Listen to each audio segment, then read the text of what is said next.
Olá pessoal, sejam bem-vindos ao canal, eu sou o professor Rafael Galas. Hoje nós vamos falar da última parte aí sobre análise de soluções de equações diferenciais de ordem superior. E a partir da próxima aula, efetivamente, a gente começa a resolver esse tipo de equação. Tá? Então, o que vem acontecendo? A gente vem fazendo análise das soluções. Primeiro fez os testes, depois verificou se era LI ou se era LD. Fez o teste do Wronskiano, verificou o princípio da superposição. E para as não homogêneas, depois vimos testes para as homogêneas e agora a gente vai verificar o princípio da superposição para as não homogêneas. Então, na aula passada, a gente fez alguns testes, né? A gente verificou uma forma ali, de certa maneira por tentativa, de fazer a solução das equações da parte não homogênea, depois juntar com a parte homogênea e fazer a solução geral da equação. O que a gente vai ver hoje aqui é uma maneira da gente simplificar esse processo quando a equação tiver um g de x, que é a equação que está à direita da igualdade, muito extenso. Né? Então, vocês lembram que quando g de x for igual a zero, a equação é homogênea, e quando g de x for diferente de zero, ela é não homogênea. Tá? E aí a não homogênea a gente tem que juntar a solução da não homogênea com a solução da homogênea para fechar, certo? Então, o que a gente vai fazer hoje aqui? Tá? Veja essa equação que nós temos. Nós temos a equação y duas linhas, menos 3y' mais 4y, igual a menos 16x² mais 24x menos 8 mais 2 exponencial de 2x mais 2x exponencial de x menos exponencial de x. Bom, como a gente ainda não viu nenhum método efetivo para resolver a parte não homogênea, só a tentativa, pensa em algo que você tem que fazer por tentativa para fechar isso aqui. Né? Vai ser extremamente trabalhoso. O que o princípio da superposição diz é que isso aqui é formado através de uma combinação linear. Se é formado através de uma combinação linear, a solução pode ser analisada em partes. Por quê? Porque a solução vai ser linearmente independente. Então a gente tem que entender como está escrita essa solução aqui e tentar enxergar quais dos termos têm relação. De certa forma, isso é mais trabalhoso, mas também dá para fazer. A gente pode analisar termo a termo. Se a gente analisar termo a termo, nós podemos achar a solução por tentativa. A questão é que alguns termos têm relação. Aí você pode acertar esse e estragar esse, acertar esse e estragar o outro. Então, ao invés de fazer um por um, a ideia mais simples é tentar achar os termos que têm relação direta e separar em três partes ou mais partes, se for o caso, a solução aqui para que você possa analisar um grupo de termos. Por exemplo, aqui, ó 16x² mais 24x menos 8 são termos que têm relação direta, porque é o x, a derivada, o x², a derivada dele e a derivada. Aqui eu tenho um termo que tem exponencial de 2x. E esses outros dois aqui tem só o exponencial de x. Então, por exemplo, esse exponencial de 2x não tem nenhuma relação com esses primeiros. Esse exponencial de x também não tem relação com o exponencial de 2x. Então, se a gente olhar para essa nossa solução aqui, nós conseguimos enxergar nela três partes. Tá? E aí eu posso fazer a solução da primeira parte, que eu vou chamar de G1, G1 de x, G2 de x e G3 de x. Essa equação é igual a G1 de x, faço a solução. Essa equação é igual a G2 de x, faço a solução. Essa equação é igual a G3 de x e faço a solução. Por quê? Porque as soluções vão ser linearmente independentes. Tá? Então, vou chamar isso aqui de 1, isso aqui de 2, isso aqui de 3. E a parte do princípio da superposição é porque a gente pode juntar as três fazendo a soma. Então, no caso 1, vai ficar assim: y duas linhas menos 3y' mais 4y igual a menos 16x² mais 24x menos 8. Bom, vou fazer pela ideia mais simples na tentativa. Tá? Vou chamar de y ρ1, né, que é a primeira solução aqui, vou verificar o termo que multiplicado por 4 fecha o menos 16x², que vai ser menos 4x², tá? Pela ideia do mais simples. Depois, se faltar alguma coisa, a gente vai complementando. Y'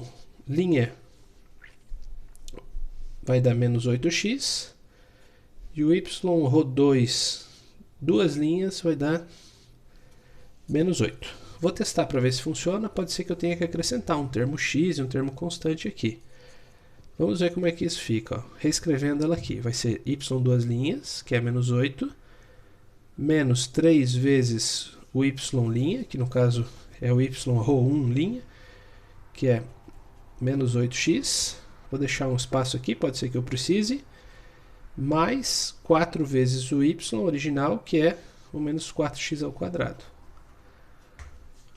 Vai ser menos 8 aqui, menos 3 vezes menos 8x, mais 24x, 4 vezes menos 4x², menos 16x².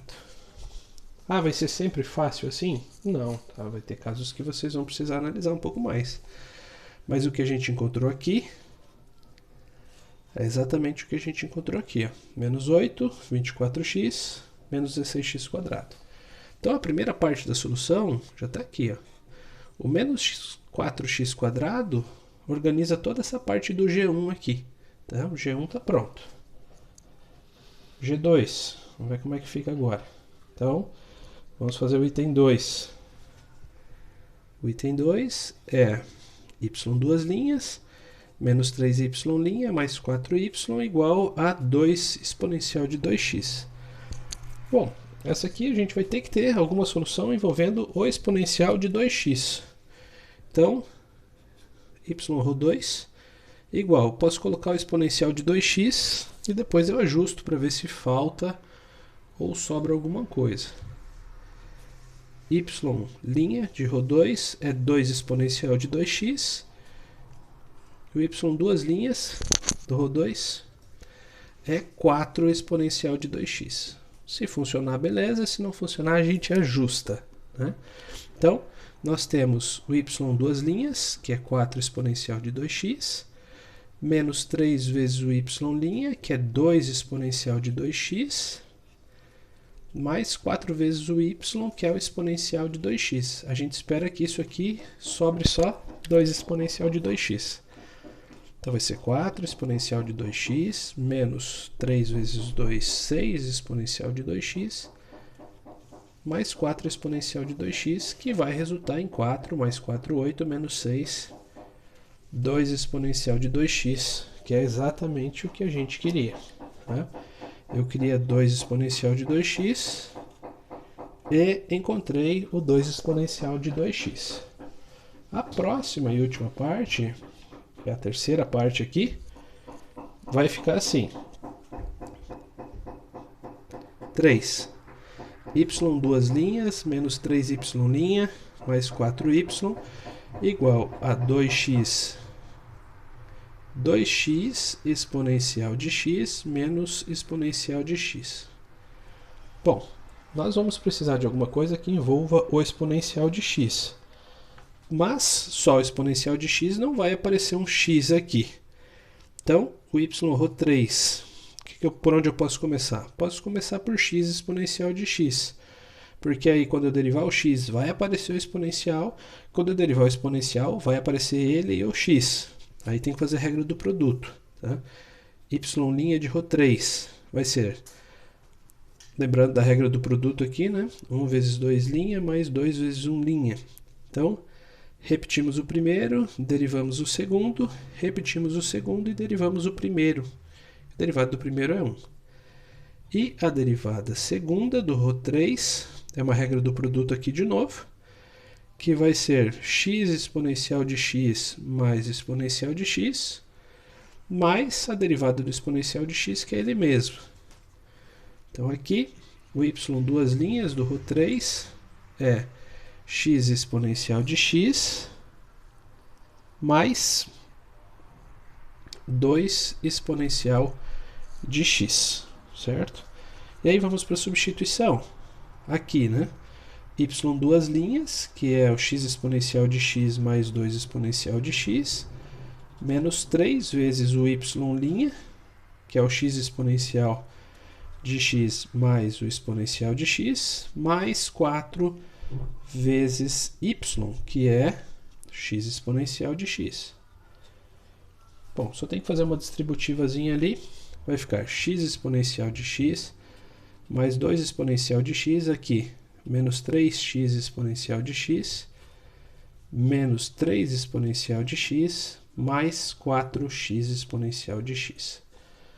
Bom, tem exponencial de x e tem x exponencial de x. Então, x exponencial de x eu tenho 1 aqui, mais 4 aqui são 5, menos 3 são 2x exponencial de x, que era o que eu precisava. E aqui eu tenho 2 exponencial de x menos 3 menos exponencial de x. Então, essa aqui valeu, tá?